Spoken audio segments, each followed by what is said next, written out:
Hello friends, मैं रोहित सिंह कुशवाहा एक बार फिर से आप सभी का स्वागत करता हूं अपनी एनसीईआरटी समरी के वीडियो सेशन में। दोस्तों, हम लोग क्लास 6 हिस्ट्री की एनसीईआरटी समरी देख रहे हैं और हम लोगों ने अभी तक 10 चैप्टरों को कवर कर लिया है। आज हम 11वां चैप्टर पढ़ेंगे। इसकी हेडिंग है न्यू एम्पायर्स एंड किंगडम्स। हमने पिछले चैप्टर में मौर्य डायनेस्टी में अशोका के बारे में जाना था, उनके काम के बारे में जाना था और ये भी जाना था कि दुनिया में एक महान राजा हुआ जो कि इतने बड़े एम्पायर होने के बावजूद भी उसने अपने एम्पायर को धर्म में के काम में लगा दिया। तो अब हम उसके अशोक के बाद जो कुछ इम्पोर्टेंट राजा हुए हैं, कुछ किंगडम्स हुए हैं, उनके बारे में देखेंगे इस चैप्टर में। तो इस चैप्टर में जैसा कि आपको दिख ही रहा है कि एक बच्चा है अरविंद, और इसको एक नाटक में समुद्रगुप्त का रोल करने का मौका मिला है। तो जो हमारा पहला जो मेन राजा है इस चैप्टर में वो है समुद्रगुप्त। समुद्रगुप्त मौर्य डायनेस्टी के बाद जो सबसे बड़ी डायनेस्टी फ्लरिश हुई है नॉर्दर्न इंडिया में वो है गुप्ता डायनेस्टी। गुप्ता डायनेस्टी का एक बहुत ही इंपॉर्टेंट राजा था समुद्रगुप्त, जिसको भारत का नेपोलियन भी कहा जाता है। तो समुद्रगुप्त के बारे में हम जानते हैं इसीलिए क्योंकि उनके राज दरबार में एक कवि थे जिनका नाम था हरिसेन। उन्होंने उनकी प्रशंसा में प्रशस्ति लिखी, और प्रशस्ति का अर्थ ही होता है संस्कृत भाषा में कि इन प्रेस ऑफ, किसी की प्रशंसा करना, ये संस्कृत शब्द है।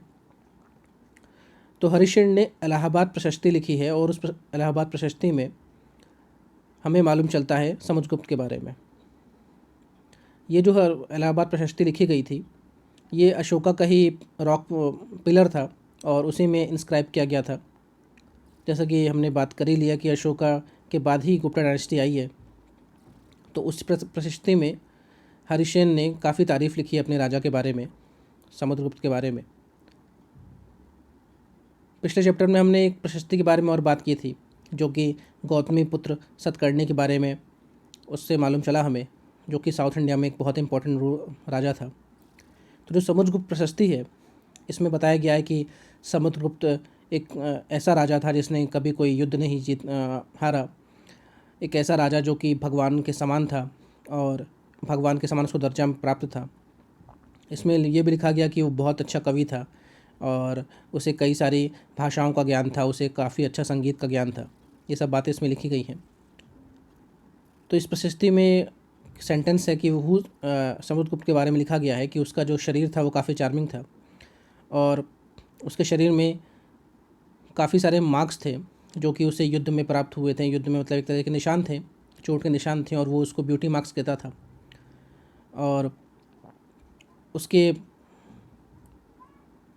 कंधे में हमेशा आपको जिसे कहते हैं तीर कमान मिलते थे और ये काफ़ी ज़्यादा वेल इक्विप्ड रहता था हमेशा लड़ने के लिए। तो ये एक लाइन उस जो हरिसेन ने समुद्रगुप्त प्रशस्ति लिखी है, इलाहाबाद प्रशस्ति, उस पर एक सेंटेंस से उठाया हमने। ये आप इसमें देख रहे हैं कॉइन्स है और इस कॉइन में समुद्रगुप्त को वीणा बजाते हुए दिखाया गया है। तो इससे ये पता चलता है कि समुद्रगुप्त को म्यूज़िक का काफ़ी अच्छा नॉलेज था।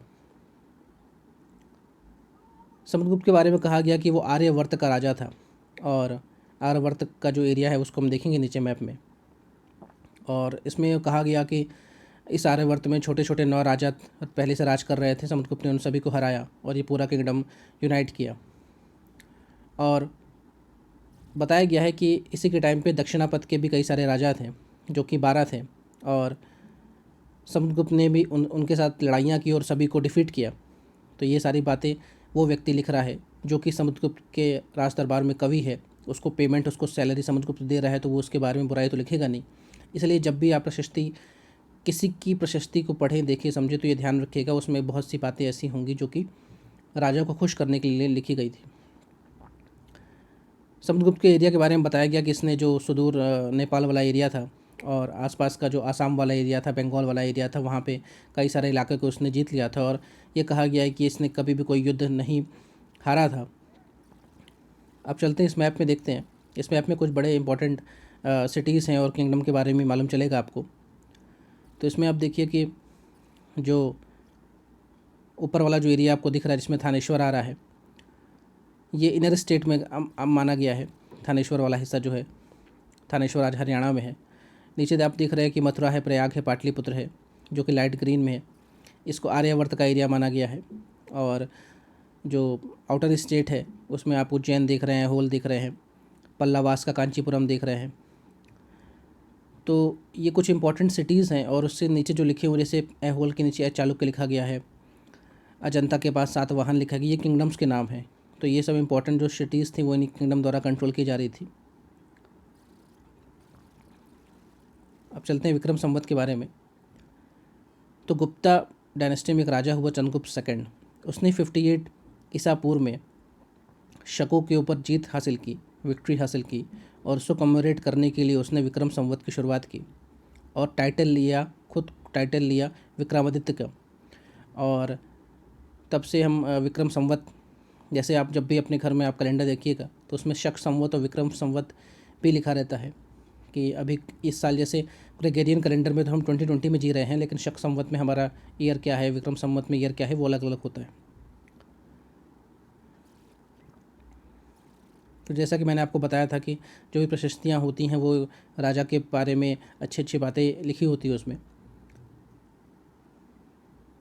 तो इस प्रशस्ति में, समुद्रगुप्त की प्रशस्ति में, उसके ग्रैंडफादर के ग्रेट ग्रैंडफादर, उसके पिता, उसकी माता कुमारा देवी के बारे में बताया गया है, जो कि लक्ष्मी कर्ण से थी।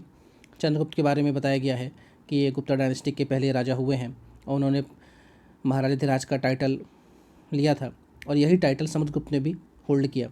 ये सब टाइटल थे महाराजाधिराज, विक्रमादित्य। समुद्रगुप्त के जो ग्रेट ग्रैंडफादर थे और ग्रैंडफादर, उन्होंने महाराजा का टाइटल लिया था, लेकिन उनके पिता और उसने दोनों ने महाराजाधिराज का टाइटल हासिल किया मतलब लिया उन्होंने।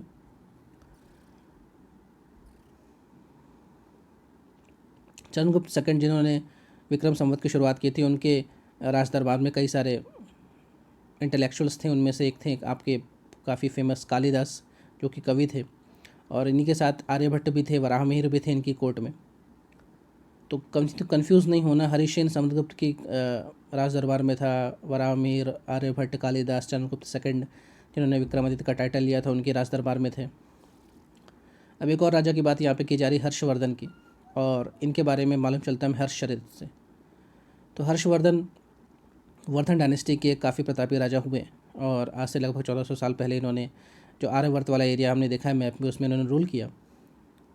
इनके बारे में इनकी बायोग्राफी लिखी इनके ही कवि ने, जिनका नाम था बाणभट्ट, और उन्होंने संस्कृत में इनकी बायोग्राफी लिखी, उसका नाम था हर्षचरित्र।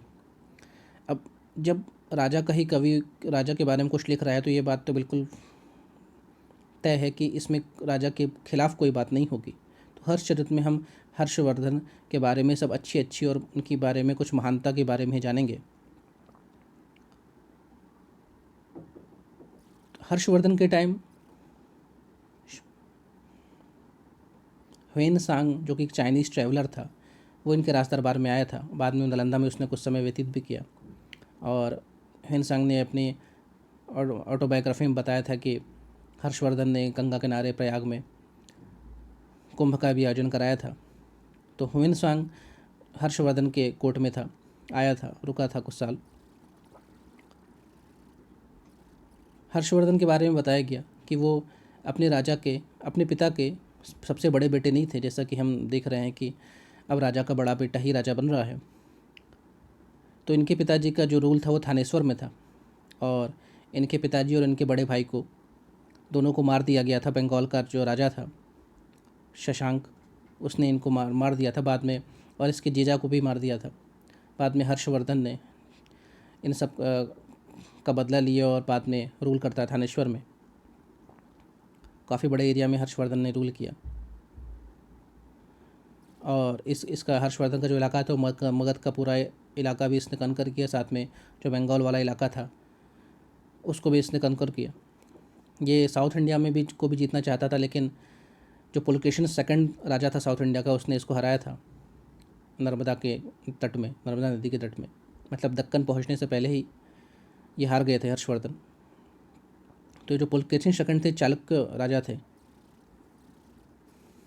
अब साउथ इंडिया कुछ इंपॉर्टेंट डायनेस्टी के बारे में देख लेते हैं। तो साउथ इंडिया में समय समय पर कई सारी छोटी छोटी डायनेस्टियों ने राज किया, लेकिन काफ़ी लंबे समय तक उन्होंने अपना वर्चस्व बना के रखा। और उसी का रीज़न ये है कि हम साउथ इंडिया में देखते हैं कि छोटे छोटे राज्य बने हुए, जैसे तमिलनाडु, आंध्र प्रदेश, कर्नाटका, केरला, इनका एरिया नॉर्थ इंडिया के राज्यों के हिसाब से बहुत ही कम है, लेकिन फिर भी अलग अलग स्टेट इसीलिए बने हुए कि इन एरिया में बहुत सालों पहले से अलग अलग डायनेस्टी ने रूल किया और फिर ये अपनी कल्चर आइडेंटिटी और जो इंडिविजुअलिज्म वाली जो फीलिंग है उसको मेंटेन करने के लिए उन्होंने अलग अलग राज्य की मांग की। आज आप देखते हैं कि वहाँ की अलग भाषा है, तमिलनाडु की तमिल भाषा है, कर्नाटका की है, केरला की मलयालम है। तो अब देखते हैं कुछ इंपॉर्टेंट डायनेस्टी जो कि साउथ इंडिया की थी, उनमें से पल्लव, चालुक्य, पुलकेशिन के बारे में। उन सब के बारे में हम बारे में कैसे जानते हैं? प्रशस्ति के माध्यम से जानते हैं। इन्हीं के राज दरबार में कवियों ने इनके बारे में प्रशस्तियों में लिखा है और उससे हम इनके बारे में जानते हैं। तो पल्लवास के बारे में देख लेते हैं कि पल्लवास की जो कैपिटल थी वो कांचीपुरम थी, और कांचीपुरम अपनी साड़ियों के लिए काफ़ी फेमस रहता है। और कांचीपुरम जो है वो कावेरी जो डेल्टा वाला एरिया है वहाँ पे स्थित एक शहर है।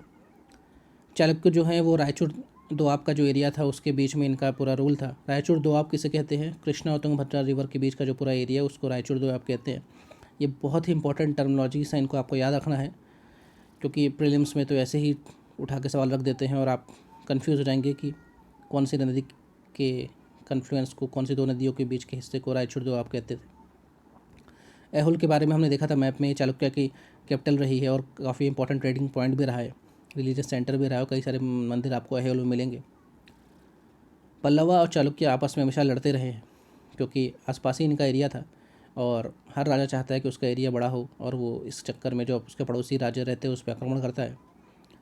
और कई बार इन लोगों ने एक दूसरे के जो प्रॉस्परस टाउन से उनको डिस्ट्रॉय किया। तो चालुक्यों में सबसे जो इम्पोर्टेंट राजा हुआ पुलकेशिन सेकंड हुआ। इसके बारे में मैंने आपको बताया था कि हर्षवर्धन को इसने हराया था। हर्षवर्धन साउथ इंडिया नहीं जीत पाए थे। और पुलकेशिन सेकंड के बारे में हम जानते हैं प्रशस्ति के माध्यम से, और ये प्रशस्ति पुलकेशिन सेकंड के जो कोर्ट में कवि थे उनका नाम था रवि कीर्ति, उन्होंने लिखी थी प्रशस्ति इसके। और तो रवि कीर्ति किसकी कोर्ट में थे? पुलकेशिन सेकंड की कोर्ट में।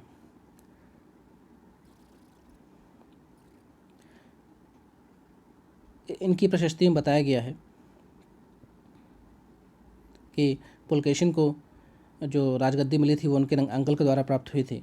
और रवि कीर्ति ने बताया कि पुलकेशिन इतने इम्पोर्टेंट और पुलकेशिन सेकंड इतने महान राजा थे कि उन्होंने ईस्ट और वेस्ट के सारे इलाकों को जीत लिया था।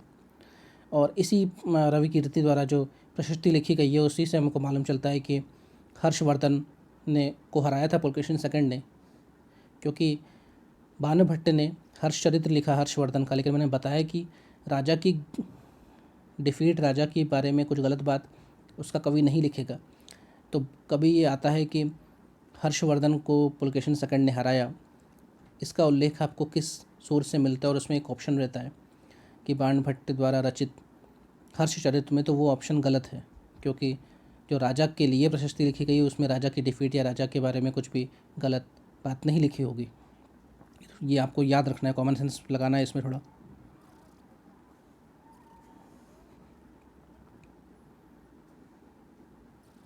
इसी में बताया गया कि हर्षवर्धन का नाम जो हर्षा था, हर्ष मतलब होता है हैप्पीनेस, और जब इनके राजा रवि कीर्ति के राजा ने उसको हराया तो उनके जीवन से हैप्पीनेस ख़त्म हो गया। रवि कीर्ति ने अपनी प्रशस्ति में बताया कि पुलकेशिन ने पल्लव राजा के इलाके में भी अटैक किया और फिर वो कांचीवरम में की दीवारों के पीछे छुप गया था अपनी जान बचाते हुए, शेल्टर लिया उसने। चालुक्यों के बारे में कहा जाता है कि इनका जो टाइम पीरियड था, स्पैन था, काफ़ी लंबा नहीं चला, क्योंकि कुछ ज़्यादा बड़े लीडर्स पुलकेशिन सेकंड के बाद इनके पास नहीं आए, जिसकी वजह से जो डायनेस्टी थी ज़्यादा लंबे समय तक नहीं चल पाई। फिर यहाँ पे दो और डायनेस्टी के बारे में बात हो रही, राष्ट्रकूट और चोला की। इनके बीच में भी हम जो क्लास 7th है उसमें पढ़ेंगे इनके बारे में। अब यहाँ बताया गया कि किस तरह जो इतनी बड़े बड़े किंगडम्स है वो एडमिनिस्टर कैसे हो रहे हैं, उनका प्रशासन कैसे चल रहा है। तो यहाँ बताया कि बहुत सारी पोस्टें बनाई गई थी प्रशासन को चलाने के लिए। कुछ पोस्ट ऐसी बनाई कि जो हेरिडिटरी थी, मतलब पिता के पास अगर वो पद है तो पिता के जाने के बाद बेटे को वो पद मिल जाता था। जैसे कुछ पोस्ट के बारे में बात की गई है। हरिसेन ने जो पोएट रहे हैं हर्षवर्धन के, हरिसेन समुद्रगुप्त वाले हैं, तो इन्होंने अपनी किताब में बताया कि एक पद था महादंड नायक का, यानी चीफ जुडिशल ऑफिसर। ये हेरिडिटी का पद था और वंशानुगत पद था। इस पद में जो व्यक्ति रहता है उसका बेटा फिर बाय डिफ़ॉल्ट इस पद में आ जाता था। एक और पद का बताया गया, उसका नाम है कुमार अमात्य। इसका मतलब होता है इम्पोर्टेंट मिनिस्टर। एक पद और है, इसका नाम है संधि विग्रहक। इसका मतलब होता है कि minister of war and peace. यहाँ पे एक और पद के बारे में बताया कि नगर श्रेष्ठी, जिसको चीफ बैंकर या मर्चेंट ऑफ द सिटी कहा गया। सार्थवाह, इसका अर्थ होता है कि जो मर्चेंट्स हैं, जब उनका काफ़िला निकलता है व्यापारियों का, तो उसको जो लीड करता है उसे सार्थवाह कहा जाता है। एक और पोस्ट के बारे में बात की गई, उसका नाम है प्रथम कुलिका, जिसको चीफ क्राफ्ट्समैन या आज के टाइम पे हम कहेंगे कि मेन आर्किटेक्ट जो है उसको कहा जाता है प्रथम कुलिका। तो ये अलग अलग कुछ पोस्ट थी उस टाइम की। अब बात करते हैं न्यू काइंड ऑफ आर्मी के बारे में। तो जिस तरह की हमने देखा कि पहले के जो राजा थे वो उन्होंने बड़ी बड़ी आर्मी रखी हुई थी और वो काफ़ी बड़े युद्ध भी लड़ते थे। उनकी आर्मी में हाथी, घोड़े, चैरियट्स, कैवलरी, फुट सोल्जर्स काफ़ी बड़ी संख्या में होते थे। और इसके अलावा जिस भी इलाके को जीत लेते थे वहाँ का जो राजा उनके अधीन काम करता था, और वो भी समय पड़ने पे अपनी आर्मी, जब भी कभी बड़े राजा को युद्ध करना होता था तो वो सप्लाई करता था, देता था अपनी आर्मी।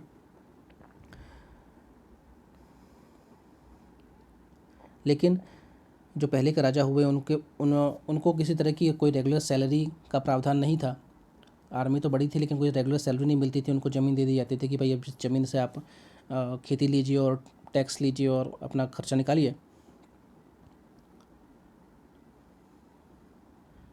तो ऐसे लोग जिनको समय पड़ने पर राजा के साथ युद्ध भी करना है और राजा उनको सैलरी भी नहीं देगा, लेकिन राजा उनको लैंड दे रहा है, राजा उनको कुछ प्रिविलेज दे रहा है कि आपको हम लैंड, जो लैंड रेवेन्यू है उसको कलेक्ट करने का राइट्स दे रहे हैं, इन लोगों को सामंत कहा गया।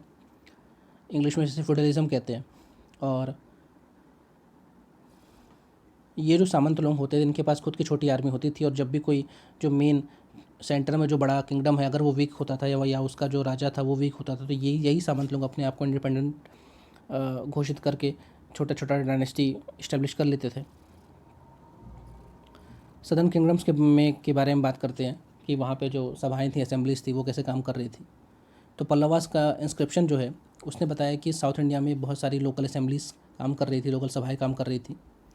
और ये जो असेंबली थी इसमें मोस्टली जो ब्राह्मण लैंड ओनर्स होते थे वही इस असेंबली के मेंबर्स होते थे। तो ब्राह्मण जो है इनको लैंड कहाँ से मिला? तो जैसे कि हमने बताया कि जो राजा होता था वो दान किया करता था अपनी ज़मीन, मतलब पुरोहित को दान कर दिया उसने। कोई यज्ञ कराया 20-50-100 पुरोहितों ने, अब उसको सैलरी या कोई मॉनेटरी असिस्टेंट ना दे के राजा ने उनको गाँव के गाँव दे दिए। तो यही लोग अपनी असेंबली बनाते थे, सभा बनाते थे। और ये असेंबली जो थी ये सारे फंक्शंस को देखती थी, किस तरह है उनका जो इलाका है वहाँ पे कैसे काम करवाना है। और अपने अंडर में कुछ सब कमेटीज़ भी इन लोग बनाती थी। जैसे एक कमेटी बना दी रिक्रिएशन के लिए, एक कमेटी बना दी एग्रीकल्चर के लिए, एक कमेटी बना दी रोड कैसे बनेगी, जिस तरह आज भी हमारे यहाँ कई सारी कमेटीज़ होती हैं। तो साउथ इंडिया में जो उर शब्द है उसका मतलब होता था विलेज की असेंबली। और लेकिन इस असेंबली में जो लोग होते थे वो ब्राह्मण्स नहीं होते थे। लैंड ओनर तो होते थे, मतलब ज़मीन के मालिक तो हैं, भूमि स्वामी तो हैं, लेकिन वो ब्राह्मण्स नहीं होते। तो ऐसे लोगों की असेंबली जो थी उसे उर कहा जाता था। और ऐसी असेंबली जिसमें भूस्वामी ब्राह्मण है उस असेंबली को सभा कहा जाता था। तो ये है बेसिक डिफरेंस सभा और उर में। और ऐसा ऑर्गेनाइजेशन जिसमें व्यापारी वर्ग होते थे उनको नगरम कहा जाता था। तो ये कुछ आपको कीवर्ड्स हैं, उनको ध्यान रखना है। उसके बाद बात करते हैं कि इस किंगडम में जो ऑर्डिनरी पीपल थे, जो आम लोग थे, उनके जीवन कैसा था। तो इसके बारे में सबसे अच्छा हमें जो ग्लिम्स मिलता है वो कालिदास के ने कई सारे पोएट प्लेस लिखे हैं, नाटक लिखे हैं। उससे मालूम चलता है कि किस राज दरबार के जो आम जनता थी उनका जीवन कैसा था। जैसे एक बहुत अच्छा प्ले है इनका जिसका नाम है अभिज्ञान शकुंतलम। और अभिज्ञान शकुंतलम में राजा दुष्यंत और एक महिला शकुंतला की कहानी है। ये कहानी आप लोगों ने पढ़ी होगी, देखी होगी। तो कालिदास ने जो भी प्ले लिखी, जो भी कहानियाँ लिखी, वो सब संस्कृत में लिखी।